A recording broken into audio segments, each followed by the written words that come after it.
Thanks.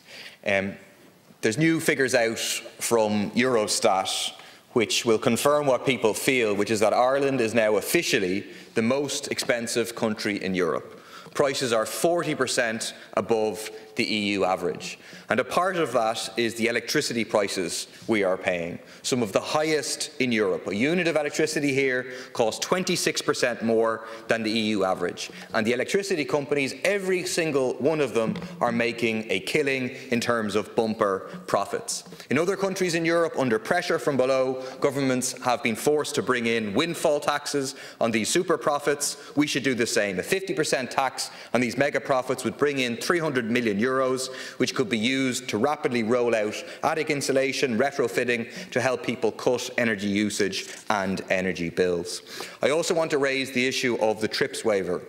Last week, the EU and others blocked the calls for a meaningful TRIPS waiver to allow poorer countries to produce COVID vaccines locally without paying massive money to the big pharmaceutical companies. And shamefully, the Irish government and Minister Tánaiste Varadkar have backed this very bad deal. 7 out of every 8 people in low-income countries are not fully vaccinated. Artificial scarcity caused by big pharmaceutical companies to protect their patent, to protect their profits. The WTO Ministerial Conference deal pays lip service to the idea of a TRIPS waiver, but fails to actually deliver even a suspension of the patents. As Oxfam says, it is a fudge aimed at saving reputations, not saving lives. It's shameful. The Irish government's support for it is a disgrace. We should scrap the patents and speed up the global rollout of vaccines to save lives and stop new variants.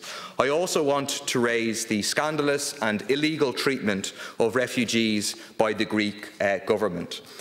They are engaged consistently now in what are illegal pushbacks of refugees who are fleeing from horrific situations like coming from Syria.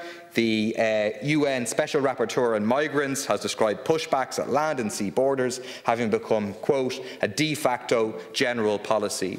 In March, 30 Syrian asylum seekers, including 2 pregnant women and 7 children, were confined at an islet of Evros River for 6 days following an alleged pushback operation by the Greek authorities. The police arrested them on the Greek shore of the river, detained them for a day and handed them over to hooded men who took them by boat to the islet. Will the Irish government support calls for an independent investigation and an end to these pushbacks? Finally, I want to mention the issue of the refugee camps. These camps, funded by European money, so-called migration centres, are nothing short of prisons. There's a new report out that finds that 1 in 5 of people in the camps have been in de facto detention for 2 months.